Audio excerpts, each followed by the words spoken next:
Hello class, welcome to Connected. Let us commence reading a new chapter called A Letter to God. The house, the only one in the entire valley, sat on the crest of a low hill. From this height, one could see the river and the field of ripe corn dotted with the flowers that always promised a good harvest. The only thing the earth needed was a downpour or at least a shower. Throughout the morning, Lencho, who knew his fields intimately, had done nothing else but see the sky towards the northeast. "Now we are really going to get some water, woman."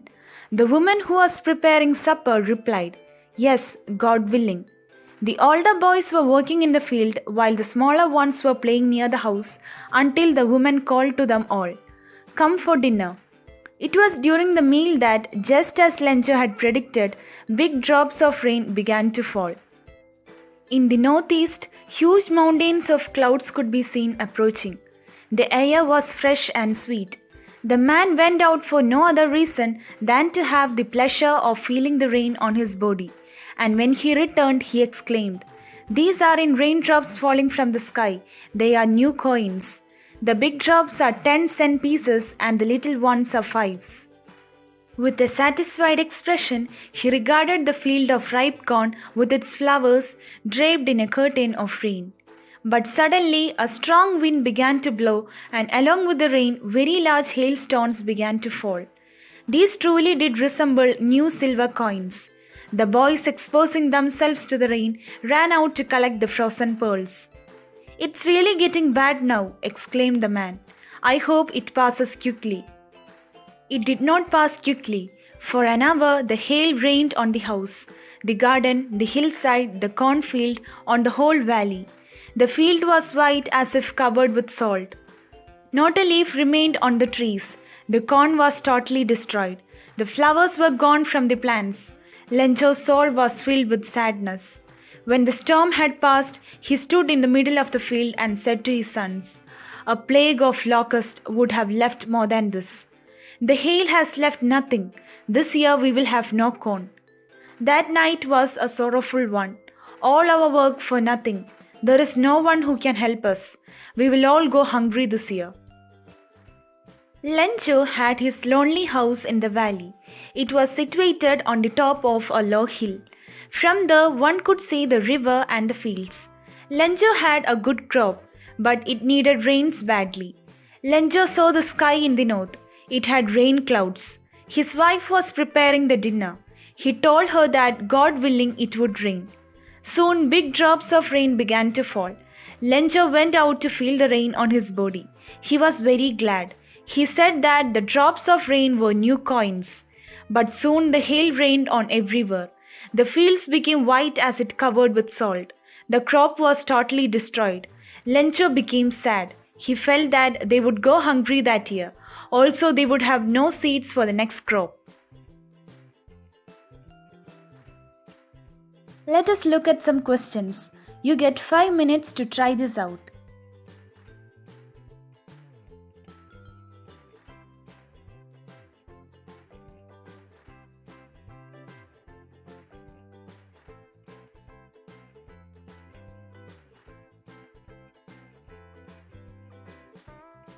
Let us take a look at the responses.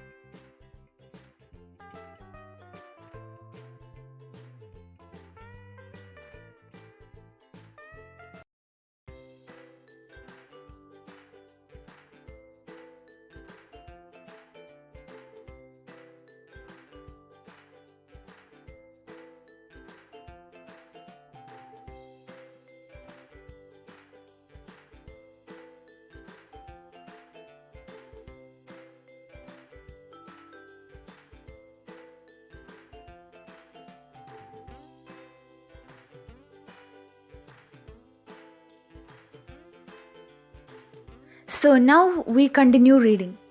But in the hearts of all who lived in that solitary house in the middle of the valley, there was a single hope: help from God. Don't be so upset, even though this seems like a total loss. Remember, no one dies of hunger. That is what they say, no one dies of hunger. All through the night, Lencho thought only of his one hope. The help of God, whose eyes, as he had been instructed, see everything, even what is deep in one's conscience. Lenjo was an ox of a man, working like an animal in the fields, but still he knew how to write. The following Sunday at daybreak, he began to write a letter which he himself would carry to town and place in the mail. It was nothing less than a letter to God. God, he wrote, if you don't help me, my family and I will go hungry this year. I need 100 pesos in order to sow my field again and to live until the crop comes, because the hailstorm. He wrote to God on the envelope, put the letter inside, and still troubled went to town. At the post office, he placed a stamp on the letter and dropped it into the mailbox. One of the employees, who was a postman and also helped at the post office, went to his boss laughing heartily and showed him the letter to God. Never in his career as a postman had he known that address. The postmaster, a fat, amiable fellow, also broke out laughing, but almost immediately he turned serious and tapping the letter on his desk commented, "What faith! I wish I had the faith of the man who wrote this letter." Starting up a correspondence with God. So, in order to shake the writer's faith in God, the postmaster came with an idea. Answer the letter. But when he opened it, it was evident that to answer it he needed something more than goodwill, ink and paper. But he stuck to his resolution. He asked for money from his employees. He himself gave part of his salary, and several friends of his were obliged to give something for an act of charity. It was impossible for him to gather together the 100 pesos, so he was able to send the farmer only a little more than half. He put the money in an envelope addressed to Lenjo and with it a letter containing only a single word as a signature, God. Let's summarize it. But Lenjo had a single hope, help from God. He was sure that no one died of hunger. He had a great belief in God. The following Sunday, he went to the post office. He wrote a letter to God to send him 100 pesos. He wrote God as the address. An employee of the post office showed this letter to the postmaster. The postmaster laughed seeing the address. He wished to have such faith in God. He had an idea to answer the letter, but reading it, he found that the writer needed money. It was to keep the faith of the writer. So he asked all his friends and employees to give him some money. The postmaster could collect only 70 pesos this way, put the money in an envelope and addressed it to Lenjo. He wrote a single word on it as God as a signature. Let us try to solve these questions. You get 3 minutes to answer these.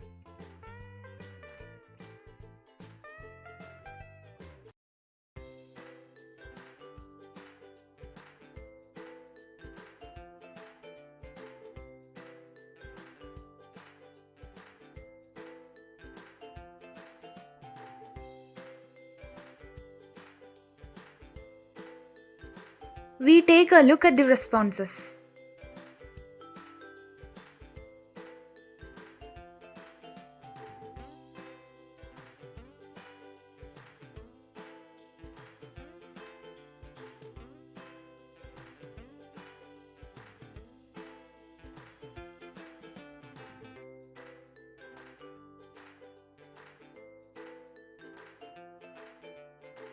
We continue reading. The following Sunday, Lenjo came a bit earlier than usual to ask if there was a letter for him. It was the postman himself who handed the letter to him, while the postmaster, experiencing the contentment of a man who has performed a good deed, looked on from his office. Lenjo showed not the slightest surprise on seeing the money. Such was his confidence. But he became angry when he counted the money. God could not have made a mistake, nor could he have denied Lenjo what he had requested. Immediately, Lenjo went up to the window to ask for paper and ink. On the public writing table, he started to write with much wrinkling of his brow caused by the effort he had to make to express his ideas. When he finished, he went to the window to buy a stamp which he licked and then affixed to the envelope with a blow of his fist. The moment the letter fell into the mailbox, the postmaster went to open it. It said, God, of the money that I asked for, only 70 pesos reached me. Send me the rest. since I need it very much. But don't send it to me through the mail because the post office employees are a bunch of crooks. Lencho. The following Sunday, Lencho came to the post office. He asked if there was any letter for him. He was given that letter. Lencho did not show any surprise on seeing the money. He got angry when he counted the money. He felt that the God could not have made a mistake. Immediately, Lencho wrote another letter to God. He put it into the mailbox. The postmaster opened it.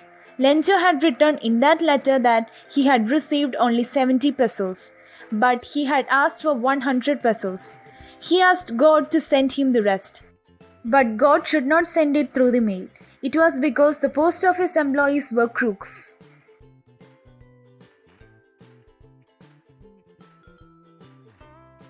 There are a few questions. Take 2 minutes to try this out.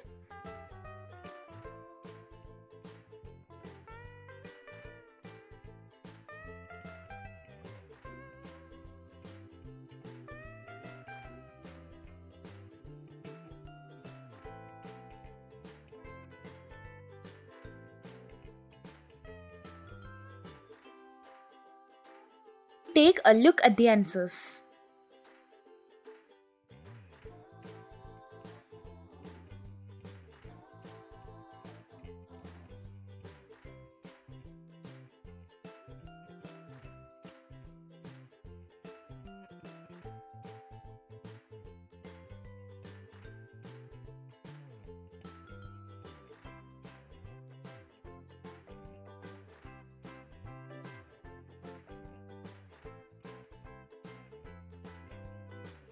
Now that we have completed the chapter, try solving these grammar exercises. There are different names in different parts of the world for storms, depending on their nature. Can you match the names in the box with your descriptions below and fill in the blanks? You may use a dictionary to help you.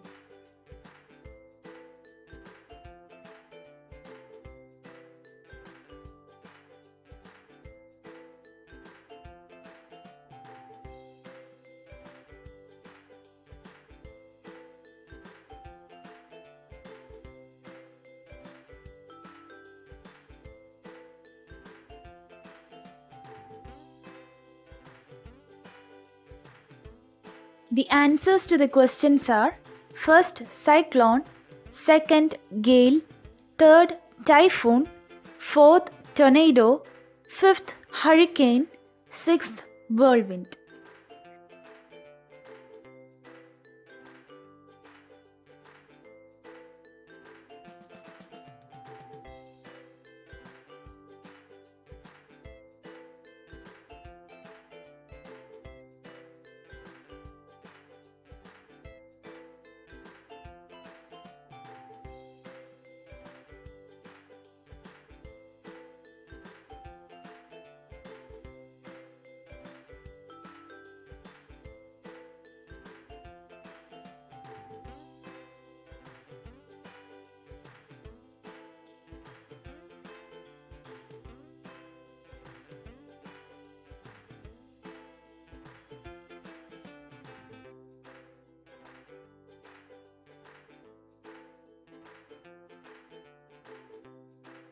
We read a poem called Dust of Snow. The way a crow shook down on me the dust of snow from a hemlock tree has given my heart a change of mood and saved some part of a day I had rued. The poet says that once he was in a sad, depressive mood and was sitting under a hemlock tree, a crow sitting on the same tree shook off the dust of snow, that is, small particles of snow that remain on the surface after the snowfall on the poet. This simple action changed the poet's mood. He realized that he had just wasted a part of his day repenting and being lost in sorrow. But the change in his mood made him realize that he should utilize the rest of the day in some useful activity. His sorrow was washed away by the light shower of snow dust. His spirit was revived and he got ready to utilize the rest of the day. Take a look at a few questions and try to solve them in 5 minutes.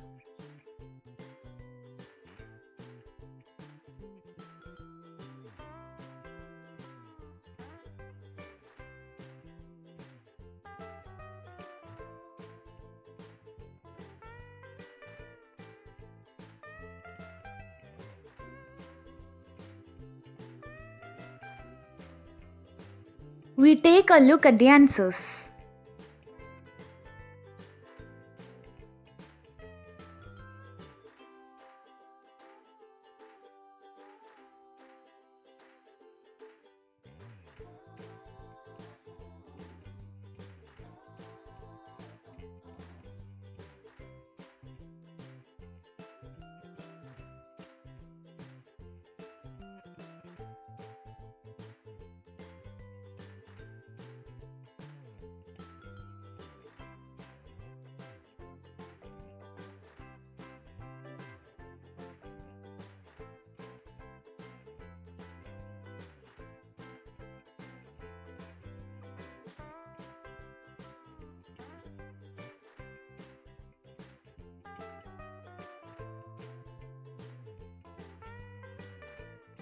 We read another poem called Fire and Ice.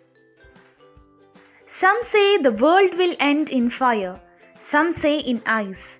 From what I have tasted of desire, I hold with those who favor fire. But if it had to perish twice, I think I know enough of hate to say that for destruction ice is also great and would suffice. In this poem, the poet refers to two predictions of how the world will end. Some say it will end in fire, whereas others say it will end in ice. According to the poet, fire stands for desire, greed, avarice, or lust. The more you try to satisfy them, the more they grow. There is no end to it. They spread rapidly like fire and engulf your whole life. One becomes selfish and sometimes cruel also. On the other hand, ice, according to the poet, stands for hatred, coldness, and rigidity.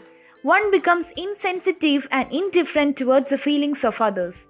The poet says that both fire and ice are growing with such a rapid speed that the world would soon perish either way, in fire or in ice.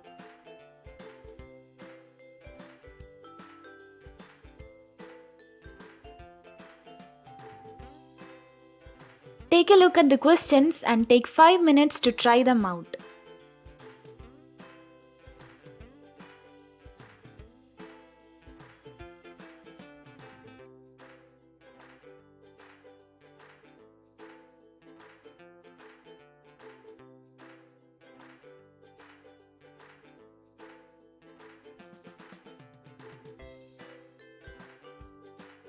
We take a look at the answers.